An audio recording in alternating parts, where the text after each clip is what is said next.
Hello everyone, Alien Volt here. Today I am bringing you a video of Defiance.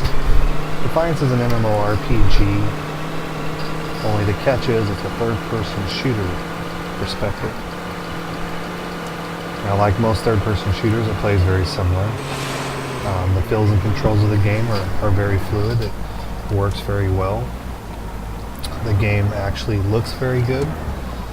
The graphics are on scale with most other MMORPGs out there. It's not going to have the graphical fidelity of something like Battlefield 4 or Crisis 3, but the game compared to other games in its class looks pretty impressive.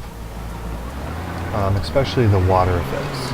The water effects look really amazing for what it is. It's not something you're going to find in WoW. Now this game primarily, your form of transportation is like quads, trucks, dune buggies, and cars. You get a quad starting off very early, usually I think probably within the first 30 minutes of the game. And from there you continue to get vehicles through quests, and then you can purchase them at any time through in-game money that you earn, or even money that you purchase with real dollars, and then go into the kind of an app in the game that will allow you to purchase items with real money, whether it be cosmetic items such as the gear or the vehicles themselves. You can also buy weapons and armorings. As you see here, it's not necessarily a game that you can run in and just gun and kill everything, because the NPCs here could easily overwhelm you and kill you, which is what happened there. I ran in not really expecting that many NPCs because it's been so long since I played this game. It almost feels like I'm playing a new game. The controls feel more distant, and I'm not quite used to everything. In fact, prior to me hitting record on this, I was trying to roll, and for some reason, I think it was the game update, had reset my key bindings. So my roll wasn't no longer on my mouse key, and I couldn't remember what the default was, so I ended up running around and trying to dodge things, and I couldn't dodge. Eventually I ended up figuring it out and rebinding my key.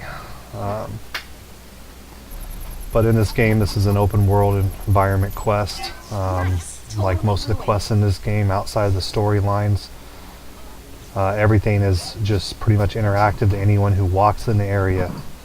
And the amazing thing is that everyone gets their own loot. You only see your loot, so you pick it up. No one else can pick up your loot. Everything you pick up is usable by you. It should fall within your range of your level. And the mobs are scalable, which means that no matter what level you are, if you're attacking the mobs, they pretty much do comparable damage to what you would normally face for something, for whatever your level happens to be. Alright, we need to overload the generators. Keep them charging up, and we'll be able to blow out the whole system. Another thing I really liked about this when it first came out was that the gear is not stat-based. So even though this is an MMORPG, the only thing that actually scales with you is an armoring, like a shield that you get, that you can upgrade and change out. And then there are different scales of guns. You've got semi-automatic machine guns, you've got shotguns, regular carbine type machine guns, you've got injectors, which basically infect the person that you shoot. And it does damage, usually spawning some type of alien eggs on the person that hatch and attack the person. You've got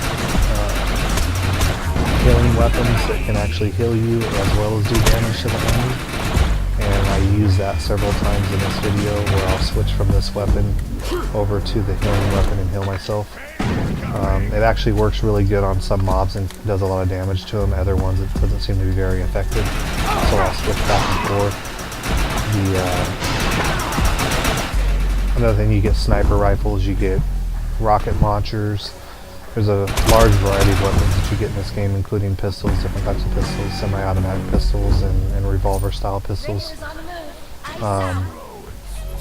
You'll also find these boxes throughout the game that you basically just hold down your E button or your use button, whatever you happen to bind that to, and it'll refill all of your ammo according to the weapons that you currently have equipped. Another thing with this is you get different loadouts, so you can select different weapons with loadouts and then change the loadouts as you're playing. So if you happen to run out of ammunition and with the current weapons that you have equipped, you can switch your loadout and you'll reload new weapons with new ammo on a different loadout, which is very useful at times. I use that quite often, especially with weapons that don't happen to come with a lot of rounds. We need to repair the generator. The nice thing about this is, like I said, that you get your own loot, so other people can run into here and help you. So they're basically, you're helping each other, you're working as a team, although you're not even teamed up. So you have the same objectives to do. So if a person happens to click on all the shield generators and destroy them, for instance, you'll also get credit for doing that as if you did it yourself or someone in your party did, which is very nice.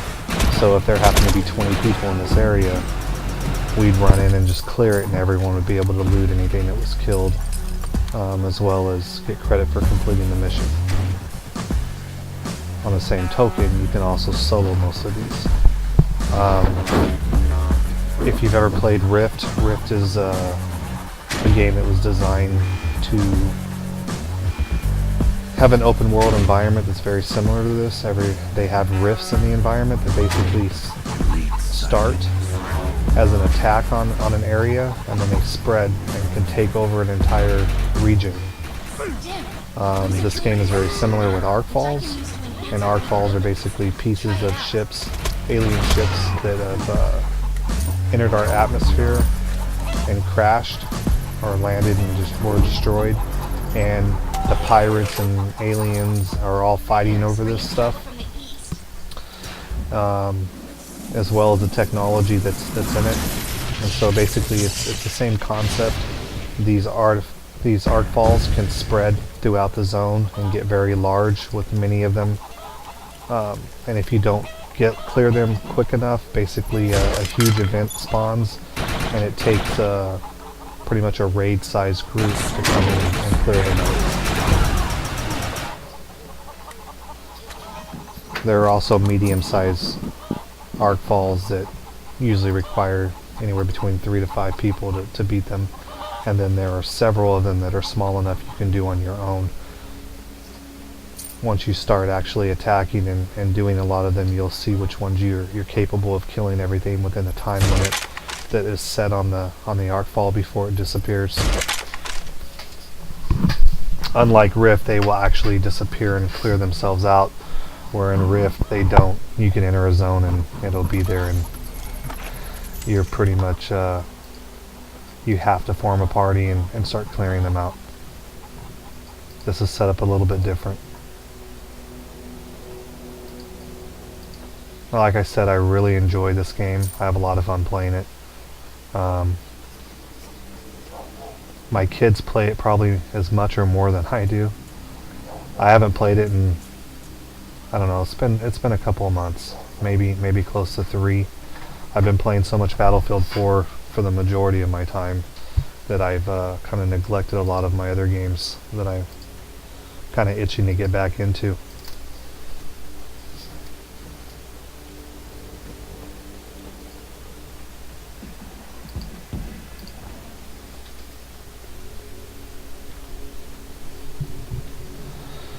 Now this is a large group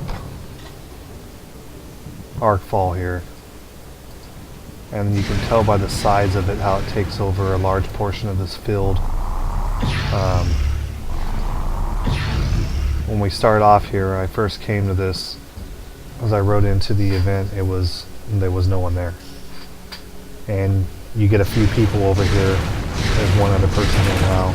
It was a person who was questing over with me, because there was not enough people over here to start this. And then me. So we start this, although the timer is already running down on this. So basically you have to kill all of this stuff as many times as it respawns and go through this whole process of beating this Ark Fall and getting everything down. And if you don't have enough people to do it, it just fails basically. And that's what ends up happening here. We end up fighting a lot of these. This is a mechanical type of Ark Fall. Not something that I remember running into when I first started playing the game. But same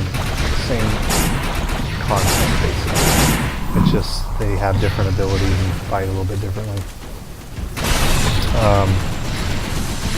Near the end of this, we actually get enough people showing up to actually beat this that we could have easily beat it had that many people been there from the beginning, but unfortunately there weren't. It was just the three of us, and between us dying, you get to res yourself once, which is like a self-res within a certain time period, and then after that you have to release and run back.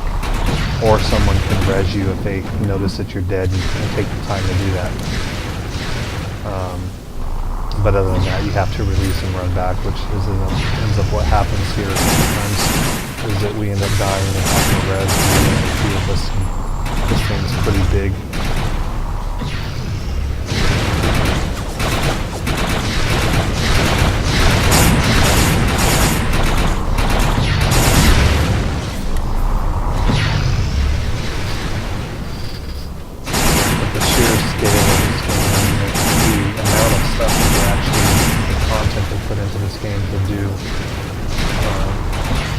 Is enough to keep you busy.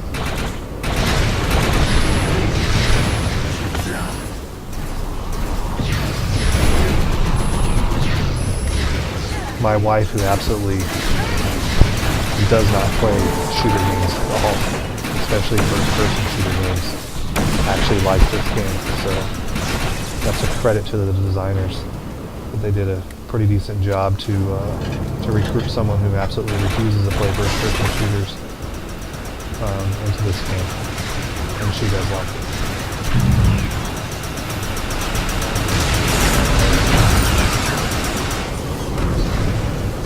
This is a healing weapon here, so I can heal other people, I can heal myself with the right click of the mouse pad, or mouse button, and then the left click of the button fires the weapon, which gives out an electrical burst like it is now. My son actually turned me on to this weapon. He started using it from the beginning and really liked it, because a lot of times he likes playing healers and MMORPGs. And I said, fine, let him. You know, I wanted to bring out the big guns, but then I noticed that a lot of these fights I'd end up dying more often because you start taking a lot of damage, and sometimes you just can't get away. There's just too many things on you. And with this weapon, you can easily switch over and start killing yourself as you're running away and trying to get behind cover, which will help regenerate your health quickly and keep you in the fight. As well as you can come up and heal some other people, other players, and it helps you all survive. A little bit of teamwork.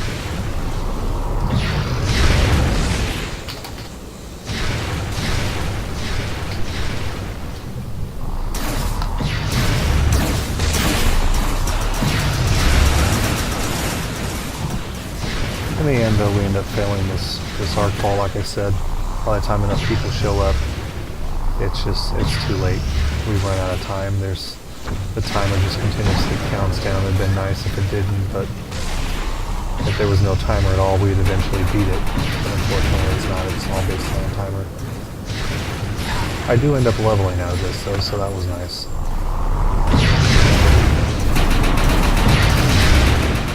Or if I didn't actually level during the fight, I leveled almost immediately afterwards. I don't remember exactly now. But I believe it was actually during the fight that I leveled.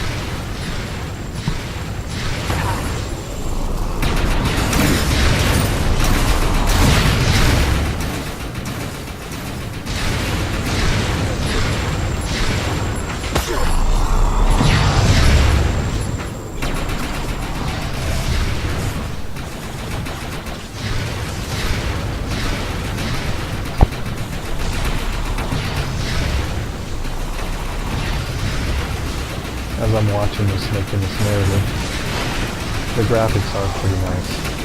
Unfortunately, when you load it up to YouTube, you do lose some of the graphic quality. That they never seem to load up and look quite as good as they do on your own computer when you're playing them back. I don't know why that is exactly, whether their conversion method changes something or whatever it is. It definitely doesn't look as good as on YouTube when you watch these videos, which is too bad, because before I started making videos, I used to watch gameplay videos for every game that I was interested in playing. I'd constantly do searches and look, and some of the games I just felt that they really didn't look as well as I expected, but then after I bought them and played them, they look so much better. And now I know why. It's the upload process. Even though I uploaded as MVP, the conversion definitely doesn't convert exactly as what's on my computer.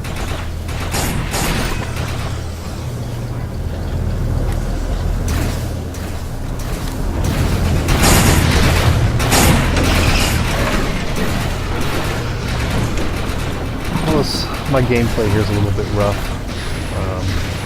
I could have done a lot better had I kind of been playing this a little bit more often. But like I said, it's been at least a couple months before I signed in and played, and it definitely shows in my gameplay.